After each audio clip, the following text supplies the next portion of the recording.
Hello viewers, welcome back to my another video. তো কেমন আছো তোমরা সবাই? আশা করি ভালো আছো, আমিও ভালো আছি। তো চলে এসেছি আবারও একটা নতুন ভিডিও নিয়ে। তো আজকের ভিডিওতে যেটা হবে, অ্যাকচুয়ালি এই ভিডিওটা বেশ অনেক আগের, মানে এই যে রেগুলার আমি এখন ভিডিও দিচ্ছি আর রেগুলার তোমরা যারা আমার ভিডিও দেখছো, তো তারা প্রায় প্রত্যেকেই জানো যে আমি বেশ কিছু প্রবলেমে ছিলাম, যার কারণে এর আগে আমি রেগুলার ভিডিও দিতে পারিনি। আর আগের ভিডিওগুলো মানে এই বছরের শুরু থেকে শুরু করে বাকি যতগুলো ভিডিও হয়েছে এখন অবধি আমি আস্তে আস্তে এডিট করে আপলোড করছি। তো সেদিন ছিল আমাদের ডিপার্টমেন্ট থেকে পিকনিক। তো জানোই বেশিরভাগ জন যে আমি ইউনিভার্সিটি অফ গৌড়বঙ্গ থেকে ডিপার্টমেন্ট ফিলোসফি থেকে মাস্টার্স কমপ্লিট করেছি। তো সেদিন আমাদের ফিলোসফি ডিপার্টমেন্টের পিকনিক ছিল। তো এবার পিকনিক ছিল, তার আগের দিনই আমি গিয়েছিলাম বিহার।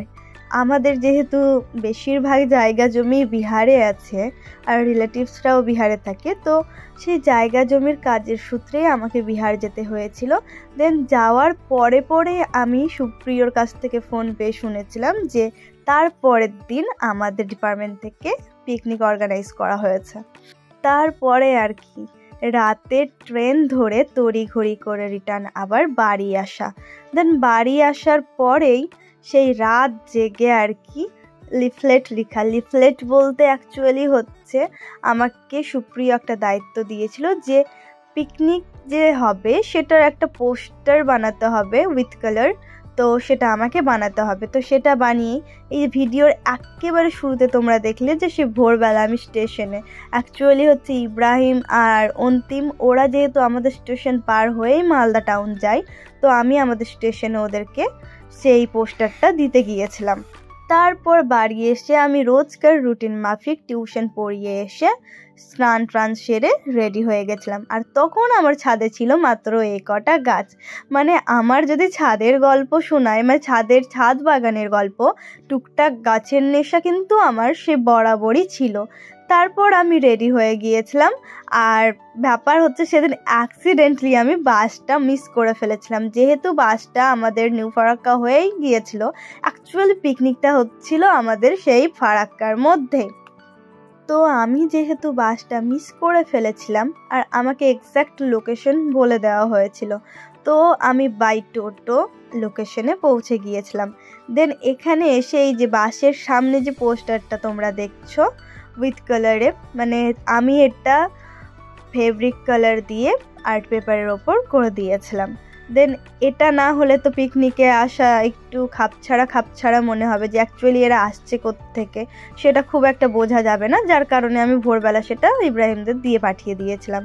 তারপর আমি স্পটে এসে সবার সাথে যখন দেখা হলো, সবাই তো আমাকে ভীষণ রকম নালিশ করছে যে তুই ইব্রাহিমদের সাথে কেন ইউনিভার্সিটি চলে গেলি না, সেখান থেকে আসতাম। দেন আমি তখন ব্যাপারটা অ্যাকচুয়ালি গুছিয়ে বললাম, যেহেতু আমার নিজের এলাকাতেই পিকনিকটা হচ্ছিল, তো আমি যদি উল্টো আবার মালদা যেতাম আমার জন্য ব্যাপারটা পুরোপুরি আরও বেশি উল্টো আর আরও বেশি কঠিন হয়ে যেত, যে আমি অত ভোরে আবার যাচ্ছি, তারপর আবার সারাদিনের তো একটা ব্যাপার থাকেই পিকনিকে। তারপর আর কি পিকনিকের মেইন কাজ শুরু হয়ে গেল। মেইন কাজ আর কি, আমাদের যেহেতু রান্নার জন্য লোক ছিল, তো জুনিয়ররা আমরা সবাই মিলে যে যার মতো গ্রুপ বানিয়ে খেলতে শুরু করেছিলাম। ওদিকে স্যার আর স্টুডেন্টদের মধ্যে হচ্ছিল ক্রিকেট ম্যাচ, আর এদিকে আমরা যারা মেয়ে ছিলাম আমাদের নিজেদের মধ্যে হচ্ছিল মিউজিক্যাল চেয়ার। আর এর মাঝেই দুটো পুচকিকে দেখো, তারাও নিজেদের মধ্যে কিন্তু খেলা শুরু করে দিয়েছে। ওদের খেলাটা এটাই যে কে আগে দৌড়ে যেতে পারে আর কে আগে পরের চেয়ারটা বুক করতে পারে। তারপরেই যেহেতু সবাই অনেক ভোরে ওখান থেকে বেরিয়েছে, তো সকালের চা বিস্কুট খাওয়ার ব্যাপারটা কেউ হয়তো বাড়ি থেকে চা খেয়ে আসার সময়টা পাইনি, আর পাবে না, এটাও স্বাভাবিক। আর আমি যেহেতু একটা চা খোর মানুষ, মানে আমাকে যদি ভরা পেটেও চা দেওয়া হয় আমি তারপরেও চায়ে কখনোই না বলবো না। তো তারপর চাটা খাওয়ার পর আমাদের দেওয়া হলো সকালের ব্রেকফাস্ট। তো আমাদের সকালের ব্রেকফাস্টে ছিল লুচি, তারপর ছিল একটা সবজি, অ্যাকচুয়ালি সবজি না, মানে ডাল আর আলু মিক্স করে যে ব্যাপারটা হয়, সবজি বা ডাল কিছু একটা হবে সেটা। আর শেষ পাতে ছিল একটা করে সন্দেশ। একে যেহেতু কি আর বলি খোলা মাঠ, তার উপর আস্তে আস্তে রোদ উঠছে, তারপরে আরও যেন মনে হচ্ছে যে গরমটা বেড়ে যাচ্ছে। পিকনিকটা শীতের দিনে হলেও একটা গরম গরমের আবহাওয়া কেমন যেন ফিল হচ্ছিল। তারপর রেখা, প্রিয়াঙ্কার আমি মানে অ্যাকচুয়ালি আমরা একসাথেই ছিলাম। ওই যে প্রথমেই বললাম যে আমরা গ্রুপ ভাগ করে নিয়েছিলাম। দেন এবার আমরা 3 জন বললাম যে আমরা একটু আলাদাভাবে ঘুরে আসি। তো রেখা, প্রিয়াঙ্কা বলল যে তোদের এলাকা চ তুই একটু ঘুরিয়ে দেখাবি। আর ব্যাপার হচ্ছে আমি এই সাইডটা খুব একটা আসিও না, তো বললাম যে হ্যাঁ আমি ঘাট অবধি চিনি, এখানে ডিয়ার ফরেস্টের ঘাট আছে, সেই অবধি আমি ঘুরিয়ে আনতে পারি। তারপর এদিকে আমাদের দুপুরের খাওয়া দাওয়া তৈরি হচ্ছিল, তখন আমরা আবার নিজেদের মতো করে খেলা শুরু করলাম। দিয়ে সবাই বললো যে স্যার ম্যামদের সাথে নাচ করা যাক। দেন স্যার ম্যাম কিছুক্ষণ আমাদের সাথে সময় কাটানোর পর স্যার ম্যামরা চলে গেল। দেন আমরা সবাই নিজেদের মতো সময় কাটাচ্ছিলাম।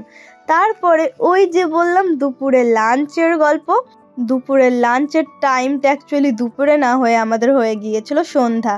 মানে সত্যি কথা বলতে দুপুরের খাবারটা দুপুরে হলেই যদিও বা ভালো হয়, কিন্তু আমাদের সেখানে এতটাই লেট হয়ে গিয়েছিল যে রান্না হতে হতে প্রায় বিকেল।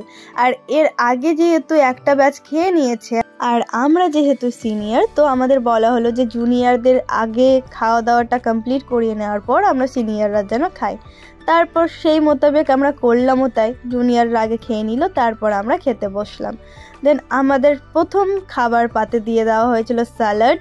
তারপর পরপর যা কিছু ছিল, স্যালাডের পর ভাত, তারপর এটসেট্রা সব কিছু দিয়ে আমাদের সেদিনের মতো পিকনিকের খাওয়া দাওয়া এখানেই শেষ হয়েছিল। তো মানে ভাত তখনও হচ্ছিল আর কি, মানে ভাতের ভাব দেখেই তোমরা বুঝতে পারছো যে তখনও ভাত থেকে গরম ভাবটা বেরাচ্ছে। তো আমাদের ভাত দেওয়ার পর একে একে ডাল, সবজি সব কিছু দেওয়া হলেই হচ্ছে আমাদের সমর। আর রেখাকে তো দেখো, মানে ও তো ভীষণ রকম এক্সাইটেড ছিল যে হ্যাঁ ও পিকনিকে প্রথমবার বাড়ি থেকে এত দূর এসেছে বলে। রেখার বাড়ি সেই মালদা থেকে আরও 30 থেকে 40 কিলোমিটার দূর, মানে প্রায় সবার বাড়িটাই মালদা থেকে দূর। আমি বোধহয় একমাত্র মালদা থেকে কাছে, যার বাড়ি 35 কিলোমিটার দূরে মাত্র। তো এই ছিল আমাদের সেদিনের পিকনিকের সারাটা দিন। তো আজকের ভিডিওটা কেমন লাগলো জানাতে ভুলিও না। তোমাদের সাথে দেখা হবে পরের ভিডিওতে। টাটা।